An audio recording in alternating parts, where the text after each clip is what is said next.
you hear a lot about how Christ, he took upon him the sins of the world, right? Right. Which is true, he did. But this scripture talks about how he didn't just take upon him the sins of the world, but he took upon him the pains, the afflictions, the temptations of every kind. Okay, my question. Yeah. What can you honestly tell me that you've noticed that God has done for you in your life, and you know it was no accident, this was the Lord? That's a good question. I think the fact that... Don't start telling me about the birds and the bees and the flowers and the trees and the ocean and the fish. Why not? I want to know what he's done for you. For me, personally. Yeah. I like that. Okay. Okay. Well, I've been out here in California for about 2 years now. Okay. Where you come from? I come from Utah. Okay. Yeah. And I knew that God existed before I came. I knew that he loved me and that he wanted me to spread his word, to share it with other people. And so I came here to do that. Okay. But I was really out of my element. I was really away from all these things, everything that I was used to. My family's over there. Mm-hmm. Haven't seen them in person for 2 years. Mm-hmm. I've been here, and it was really, really hard. I was really not happy at the beginning, just because of the big change. Right. So what do you do out here other than? This is all we do. Okay. Every day, all day. Wow. Yep. So how old are you? I'm 20. You going to school? Not right now. Okay. 19. And you're 19? Yep. Okay. Yep. So every day, all day, we wake up, we get ready, study, we go out. Yeah. Tell your story. You can share with somebody. Yep. I'm a retired officer. Okay, cool. Okay, so I used to work in a prison system. Mm-hmm. And so it was mighty strange. Every time I worked in a prison, I always end up with a job that I was in charge of the church, believe it or not. So when I started off at San Quentin. I worked different places, and then I ended up working a yard. I was in charge of the chapel. I made sure nobody disrespected the chapel or anything like that. So then when I went to, I left San Quentin, I went to DVI. And I went to DVI. No, I started off at Soledad. Okay. And then I stayed there like so many months, and then I went to San Quentin. Then I went to DVI. And so I had a job, in charge of the chapel. You believe it or not.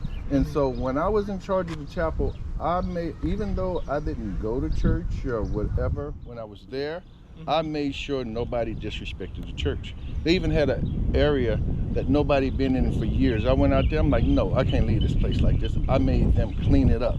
And when I had them clean it up, they were so happy it was cleaned up, right? So I'm going somewhere with this. So one day, I'm sitting here, and a friend of mine, he was working in this here certain part of the section, and they have what they call DDP inmates. This is a special inmate or whatever. And so I said, let's go check on your inmate, because we're supposed to check on them at so many times. Even though it was my responsibility, I wanted to see the guy because some of them are characters, you know? So I go there, and the guy has this little bitty Bible, and it's a New Testament Bible. Yeah. And he's reading, and he's like, this is all that I have. This, I have to believe. I got to believe. I got to get myself together. This is all I have. So I looked at him, and he has this little bitty Bible, and I'm thinking, I'm about to go downstairs and hock in my Bible and give it to him. So I'm about to put my neck on the line now. So I go downstairs, I go get the key. I have all the keys to everything. I get him a nice brand new Bible. I go upstairs, I tell the officer, I says, hey, put his name in it, put in the logbook that I gave it to him, so they can't take it away from him. Because they'd be like, hey, it's not your property, blah, blah, blah. We got to take it from him. So I said, put it in there that I gave it to him. So we went to give it to him, open the cell, and I handed him a Bible. His eyes were like this big. He like, is this for me? I said, this is yours. Look, your name's in it. They can't take it away. You swear I gave this man $1 million. Okay? That's I swear I gave him $1 million. But the story don't end there. He was very happy, grateful, and I was happy that I was able to do that for him. Yeah. You know? So the next day I see the pastor or the chaplain, whatever he was I said, hey, I gave an inmate a Bible and L2. He goes, what are you telling me that for? You know? You're an officer. I said, I'm just letting you know, because, So a couple of days go by, maybe a week. He goes, I can't believe this. He's like, what? He said, they came to me and pulled me in the office and asked me if I was aware that you gave an inmate a Bible. And I said, yeah, he gave an inmate a Bible and an L2. And he said, he removed that Bible out of your chapel without permission. He goes, if any officer wants to take a Bible and give to an inmate, he's more than welcome.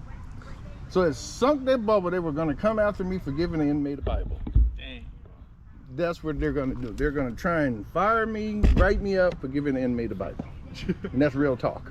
Wow. That was the Department of Corrections. Mm-hmm. And that's how the devil works, and that's how people work, even when they're after you. Yeah. You know? Even when they're after you. So, hey, that happened with me. You know, so I'm not going to sit here and say I go around like y'all, but whenever I get a chance to, you know, hey, the Lord has blessed me. Yes, and sir. I do try and share, and I do try and, you know, help people along the way if I can. And like awesome. I say, you could swear I gave that guy $1 million. But I knew Yeah. it was coming back to hunting. He was like, why are you telling me you gave me a Bible? You know? So Yeah. they're coming after me, buddy. Just believe it or wait, not. Yeah. And it was totally unbelievable. He couldn't believe it. Wow. Yep. So, you know, I've had many things in my life That's amazing. to happen, you know? Mm-hmm. Do y'all ever use cell phones to go on YouTube or anything like that? We don't have YouTube now. Okay, because YouTube. I was gonna